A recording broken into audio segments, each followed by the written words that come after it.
अगर आप स्मार्टफोन्स या लैपटॉप चलाते हैं तो आपने लिथियम बैटरी का नाम जरूर सुना होगा। यहां तक कि इलेक्ट्रिक कारों में भी इसका इस्तेमाल होता है। मगर अभी जो रिपोर्ट आई है वो शायद आपको चिंता में डाल सकती है। रिपोर्ट के मुताबिक साल 2025 तक लिथियम बैटरी के भंडार खत्म हो सकते हैं। ये रिपोर्ट देखिए। 2025 तक खत्म हो सकते हैं लिथियम बैटरी के स्रोत। लिथियम की कीमतों में 4 गुना से ज्यादा का इजाफा। इसके बिना नहीं बन सकती इलेक्ट्रिक कारें। बेकार हो जाएंगे आपके लैपटॉप। नहीं चलेगा स्मार्टफोन। बीते 1 साल में लिथियम की कीमतों में 4 गुना से ज्यादा का इजाफा हुआ है। वजह यह है कि लकड़ी से भी हल्की इस धातु के बिना इलेक्ट्रिक कारें नहीं बनाई जा सकती। ऐसी कारें खास लिथियम बैटरी से चलती हैं, जिन्हें बार बार चार्ज किया जा सकता है। कारों के अलावा लिथियम बैटरी का इस्तेमाल फोन और लैपटॉप में भी होता है और आने वाले वक्त में ग्रीन एनर्जी यानी सतत ऊर्जा स्टोर करने के लिए भी उनके इस्तेमाल की योजना है। कई देश अब पेट्रोल डीजल छोड़ ग्रीन एनर्जी की तरफ बढ़ने की कोशिश में हैं, यानी भविष्य में लिथियम बैटरियों का इस्तेमाल और बढ़ेगा। लेकिन चिंता का विषय ये है कि दुनिया में लिथियम के भंडार सीमित हैं। 2021 में इन्वेस्टमेंट बैंक यूबीएस ने एक रिपोर्ट जारी की थी, जिसके मुताबिक लिथियम के मौजूदा भंडार 2025 तक खत्म हो सकते हैं। तो दुनिया जहान में इस सप्ताह ये सवाल भी उठा है कि क्या भविष्य की अपनी बढ़ती जरूरतें पूरी करने के लिए हमारे पास भरपूर मात्रा में लिथियम है? क्यों जरूरी है बैटरी? बैटरी एनर्जी स्टोर करने का एक तरह का उपकरण है। थर्मल, ग्रेविटेशनल, काइनेटिक जैसी कई तरह की एनर्जी होती है। इनके अलावा और एक तरह की एनर्जी होती है जिसे हम केमिकल एनर्जी कहते हैं। बैटरी एनर्जी को केमिकल के रूप में स्टोर कर सकती है।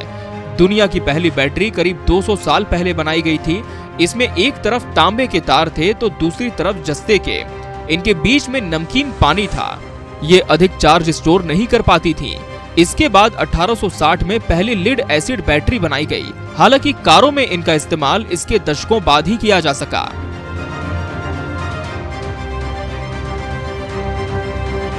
ये बैटरी चार्ज स्टोर करने में सक्षम थी और कम तापमान में काम कर सकती थी। सर्दियों में कार स्टार्ट करने में इनकी मदद ली जाती थी, लेकिन लीड एसिड बैटरी आकार में बड़ी और भारी होती थी। दरअसल हेनरी फोर्ड ने 100 साल पहले जो इलेक्ट्रिक कार बनाई उसमें लीड एसिड बैटरी का ही इस्तेमाल किया, लेकिन ये बड़ी थी और जरूरत के अनुसार अधिक चार्ज नहीं रख पाती थी। बैटरी के इतिहास में अहम मोड़ 1980 के दशक में आया, जब लैपटॉप और मोबाइल फोन के लिए लिथियम आयन बैटरियां बनने लगी। पहले की बैटरियों के मुकाबले इनका वजन कम था और ये अधिक चार्ज स्टोर कर पाती थीं। वैज्ञानिक कंज्यूमर इलेक्ट्रॉनिक्स में इस्तेमाल होने वाली लिथियम आयन बैटरी को और बेहतर बनाना चाहते थे ताकि उसे इलेक्ट्रिक कारों में लगाया जा सके। ये सच है कि इसके लिए कई बदलावों की जरूरत थी, लेकिन इससे ये उम्मीद बंधी कि इलेक्ट्रिक कारें वाकई में संभव हैं। अब अगर आसान भाषा में समझें तो एक आम बैटरी में एक तरफ धातु का कैथोड होता है और दूसरी तरफ ग्रेफाइट का एनोड होता है। इनके बीच में इलेक्ट्रोलाइट नाम का केमिकल होता है। बैटरी चार्ज करते वक्त धातु के आयन कैथोड से एनोड की तरफ जाते हैं और किसी डिवाइस जुड़ने पर उल्टी दिशा में बहते हैं, लेकिन लिथियम आयन बेहद नन्हे होते हैं और इस कारण वो कैथोड को प्रभावित नहीं करते।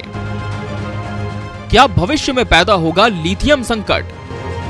भविष्य में ग्रीन एनर्जी की जरूरतें पूरी करने के लिए लिथियम बेहद महत्वपूर्ण है और अगर ऐसा है तो सवाल ये है कि क्या ये पर्याप्त मात्रा में उपलब्ध है? 2021 की एक रिपोर्ट के अनुसार दुनिया में लिथियम का मौजूदा भंडार अगले 3 सालों में खत्म हो सकता है। इसका खनन तेजी से बढ़ रहा है और आने वाले वक्त में हमें इसके और स्रोत या विकल्प तलाशने होंगे। चिली के सॉल्ट फ्लैट्स। दुनिया में लिथियम का सबसे बड़ा भंडार चिली में है। इसके अलावा अर्जेंटीना, बोलिविया, ऑस्ट्रेलिया में भी इसका खनन होता है। बोलिविया और अर्जेंटीना से सटी चिली की सीमा के पास अटाकामा में ऐसी विशाल प्रागैतिहासिक झीलें हैं जो अब सूख चुकी हैं। इनका खारा पानी अब नमक की चादर में तब्दील हो चुका है।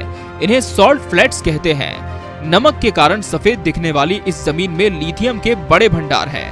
नमक की परत के कई मीटर नीचे जमीन में खारा पानी मौजूद है।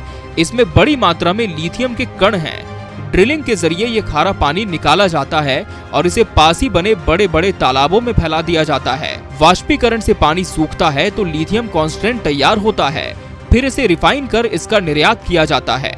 चिली के लिथियम के ये मैदान कंपनियों को काफी आकर्षित करते हैं, लेकिन इसके खनन से जुड़ी अलग समस्याएं हैं। यहाँ पानी पहले ही कम है।